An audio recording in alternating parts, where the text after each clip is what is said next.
Assalamualaikum warahmatullahi wabarakatuh. Masih melanjutkan pembahasan soal tryout ASPD Bantul. Kali ini kita masuk ke soal yang nomor 11.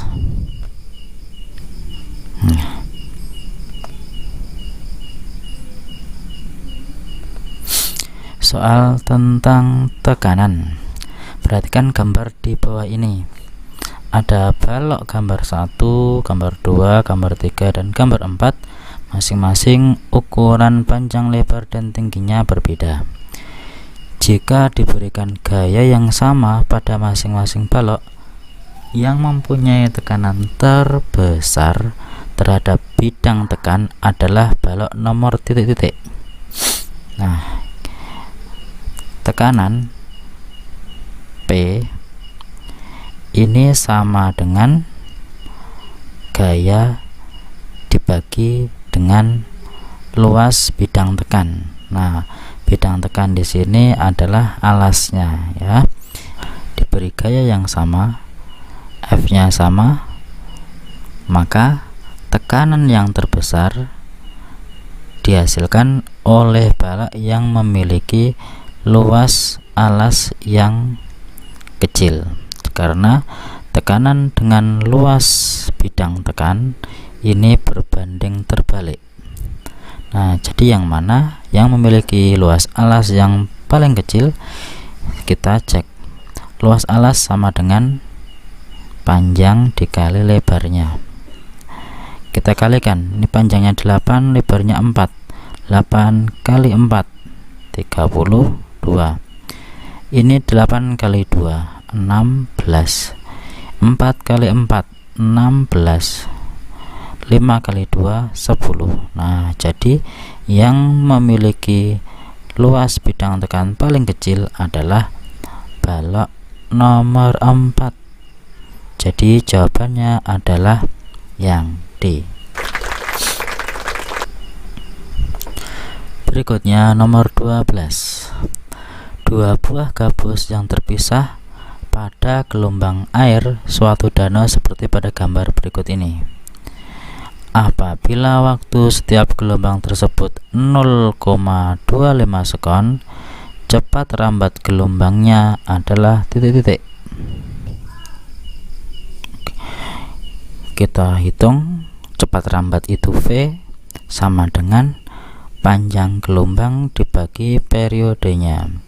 Nah, jadi V-nya sama dengan panjang gelombangnya, panjang satu gelombang. Kita lihat di sini yang diketahui 30 cm itu adalah dari sini sampai sini. Ada berapa gelombang itu? Nah, coba kita hitung. Ini satu gelombang. Nih, satu gelombang. Kemudian yang dari sini sampai sini itu setengah gelombang. Jadi ini adalah 1,5 lambda sama dengan 30 cm, sehingga panjang gelombangnya adalah 30 cm dibagi 1,5, yaitu lambdanya adalah 20 cm. Kita masukkan di sini lambdanya 20 cm dibagi periode waktu satu gelombang, yaitu 0,25 sekon. 0,25 sekon. Hasilnya sama dengan 20 dibagi 0,25 sama dengan 80 cm per sekon. Jadi jawabannya adalah D. Itu soal nomor 12. Nomor 13 tentang gelombang bunyi, ya. Sebuah kapal yang dilengkapi dengan sistem sonar mendeteksi kedalaman laut sebesar 3,5 km. Jika waktu yang diperlukan sistem sonar untuk memancarkan dan menerima kembali gelombang bunyi adalah 5 detik, kecepatan gelombang bunyi pada air laut adalah titik-titik. Kecepatan sama dengan jarak dibagi waktu. Nah, jarak yang ditempuh oleh gelombang adalah 2 kali kedalaman, bolak-balik dari atas ke bawah kemudian kembali ke atas lagi. Jadi ini 2 kali kedalaman dibagi dengan waktunya, sama dengan 2 kali kedalamannya 3,5 km dibagi dengan waktunya adalah 5 detik 5 sekon, sama dengan 2 kali 3,5 itu 7 km per 5 sekon. Nah, 7 km itu adalah 7.000 meter dibagi 5 sekon, hasilnya sama dengan 1400 meter per sekon. Jawabannya adalah C. Berikutnya soal nomor 14 tentang cermin. Ada sebuah lilin nih diletakkan di depan cermin cekung seperti tampak pada gambar. Nah, jadi ini adalah jarak bendanya. Diketahui S-nya jarak benda 12 cm. Jarak fokus cermin 3 cm. Bayangan akan terbentuk di layar dengan perbesaran dan sifat titik-titik. Nah, untuk mendapatkan nilai perbesaran, maka kita hitung terlebih dahulu adalah jarak bayangannya berapa. Nah, dengan rumus seperjarak bayangan sama dengan seperjarak fokus dikurangi seperjarak benda, sama dengan 1/3 dikurangi 1/12. Hasilnya sama dengan, ini diubah ke per 12, ini jadi 4/12 dikurangi 1/12 sama dengan 3/12. Ini seperjarak bayangan, sehingga jarak bayangannya adalah 12/3 atau sama dengan 4 cm.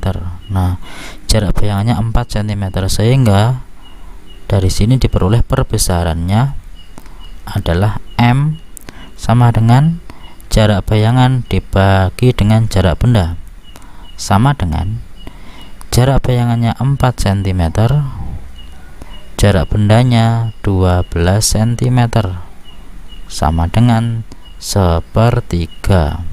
Nah, karena perbesaran itu nilai M-nya itu adalah kurang dari 1, maka ini adalah diperkecil. Atau ini 1/3 kali, jadi 1/3 kali. Nah, karena jarak bayangannya adalah 4 cm itu positif, ini positif, maka sifat bayangannya adalah nyata karena nilai S aksennya positif. Kalau nilai S aksen atau jarak bayangannya itu negatif, maka sifatnya adalah maya, gitu ya. Kalau nyata terbalik diperkecil, tadi ini diperkecil. Jadi jawabannya yang benar adalah D. Berikutnya nomor 15, soal tentang listrik statis. Prima melakukan percobaan memberi muatan pada suatu benda. Dia menggosok penggaris plastik dengan kain wol dan batang kaca dengan kain sutra. Proses perpindahan elektron yang terjadi adalah titik-titik. Kalau penggaris plastik digosok dengan kain wol, maka elektron yang ada di wol akan pindah ke plastik, sehingga plastik akan kelebihan elektron sehingga bermuatan negatif. Nah, jadi penggaris plastik menerima elektron. Tuh. Jadi yang ini salah. Sedangkan kain wol akan melepas elektron. Kemudian kalau ada batang kaca, ini kaca digosok dengan kain sutra, maka elektron dari kaca akan pindah ke sutra, sehingga kaca kekurangan elektron sehingga bermuatan positif. Jadi batang kaca melepas elektron, kain sutra menerima elektron. Jadi ini salah, yang ini yang salah, ini yang salah, ini betul. Nah, karena yang betul dua-duanya adalah jawaban A. Nomor 16, tentang menghitung kuat arus listrik. Perhatikan gambar rangkaian listrik berikut ini. Nah, besar kuat arus yang melewati hambatan 2 ohm di sini adalah titik-titik. Misal, ini adalah I, kemudian ini I1, ini adalah I2, yang ini adalah I3. Jadi yang ditanyakan adalah I1. Karena hambatan di sini ada yang disusun secara paralel, maka langkah yang pertama kita menghitung hambatan pengganti paralel dengan rumus 1/r paralel sama dengan 1/, semua hambatan pada rangkaian paralel 1/2 tambah 1/4 tambah 1/4 sama dengan 2/4 tambah 1/4 tambah 1/4 sama dengan 4/4 atau sama dengan 1. Jadi Rp sama dengan 1 ohm. Kemudian yang kedua kita menentukan R totalnya, karena di sini masih ada hambatan yang di luar di sini. Karena ini sudah diketahui Rp, maka ini dengan 4 ohm maka disusun secara seri, sehingga RT nya sama dengan 4 ohm ditambah Rp nya 1 ohm sama dengan 5 ohm. Setelah diketahui hambatan totalnya, maka langkah yang ketiga kita menghitung kuat arus totalnya. I sama dengan V/R total, sama dengan V nya 20 volt dibagi R totalnya 5 ohm, hasilnya sama dengan 4 ampere. Nah, jadi I nya itu 4 ampere. Nah, berapa I1? Nah, 4 ampere di sini terbagi ke atas, ke sini, ke bawah. Ada 3 cabang. Nah, yang ditanyakan adalah yang I1. Maka langkah yang keempat kita menghitung tegangan pada hambatan paralel di situ. Saya tulis sebagai VP sama dengan I dikali Rp. Hasilnya sama dengan I nya 4 ampere dikali Rp nya adalah ini 1 ohm, sama dengan 4 volt. Jadi kalau diukur di atas, di tengah, di bawah semuanya sama, yaitu 4 volt.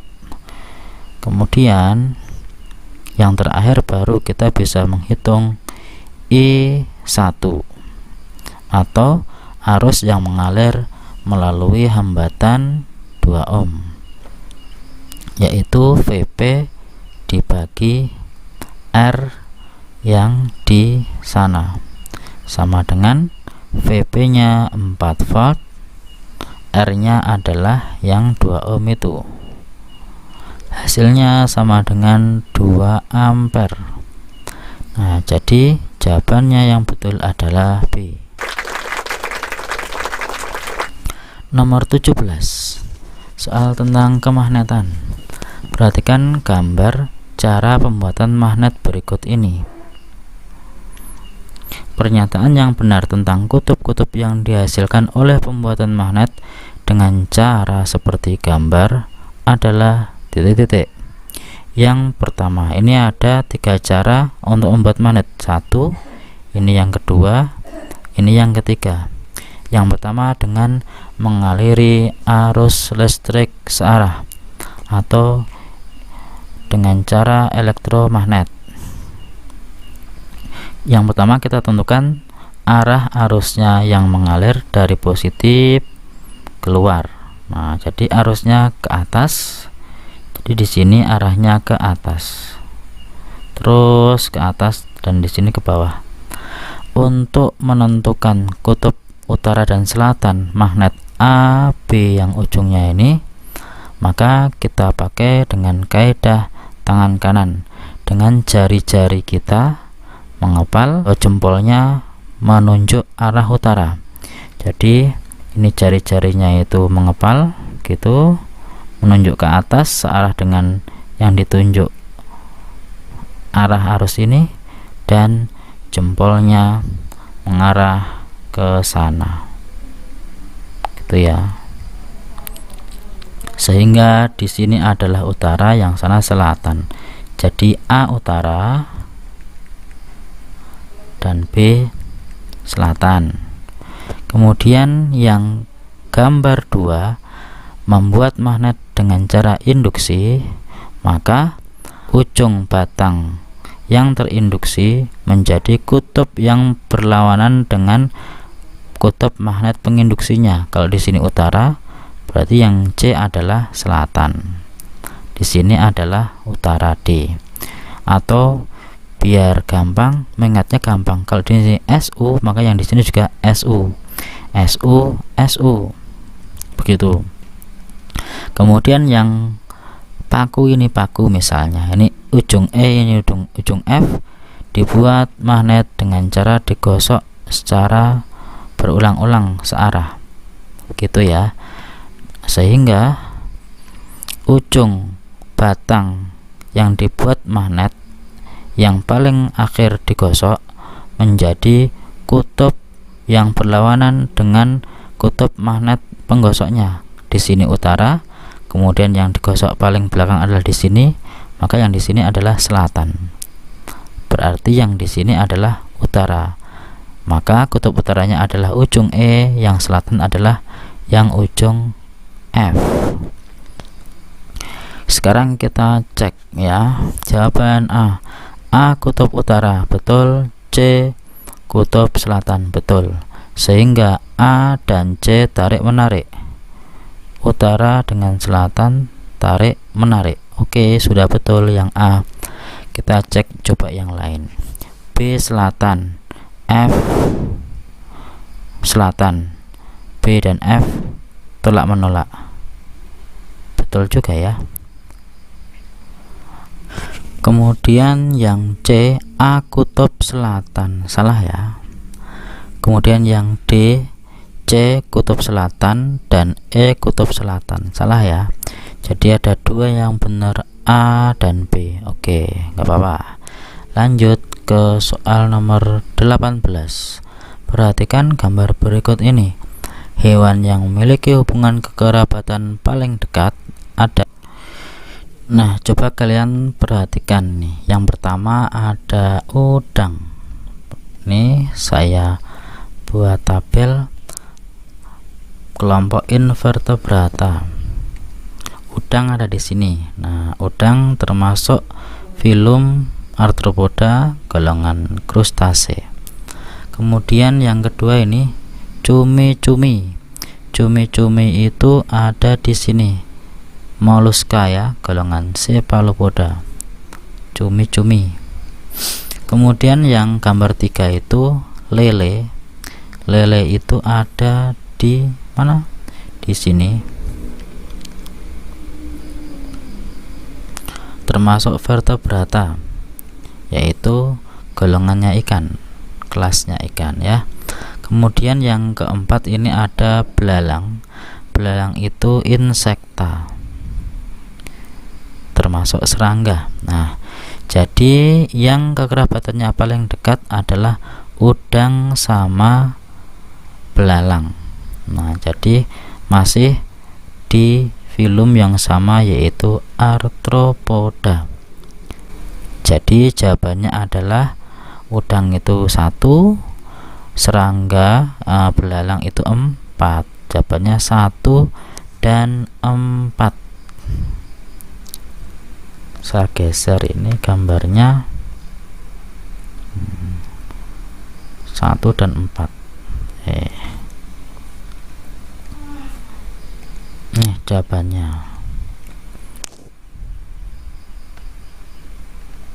Tadi gini ya. Nah, itu nomor 18. Kemudian lanjut ke nomor 19. Perhatikan gambar jaring-jaring makanan berikut ini. Populasi menurun tikus akibat diberantas oleh manusia akan menyebabkan terjadinya. Nah, tikus menurun ini.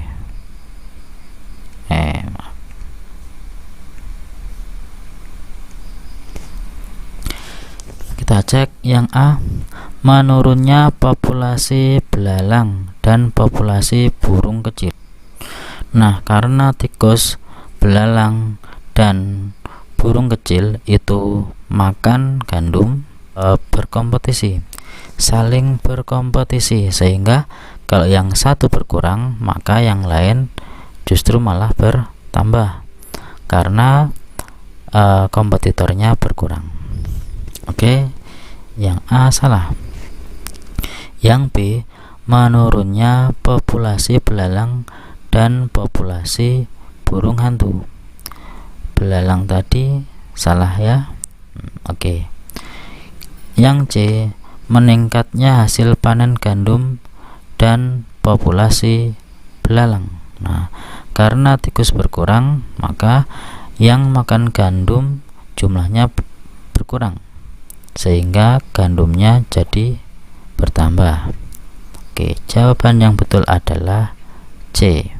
Yang D, meningkatnya populasi rumput dan populasi belalang. Nah, karena populasi belalang tadi itu meningkat, maka yang makan rumput menjadi bertambah, sehingga rumputnya berkurang. Jadi tidak meningkat tetapi berkurang. Oke, itu nomor 19. Berikutnya nomor 20.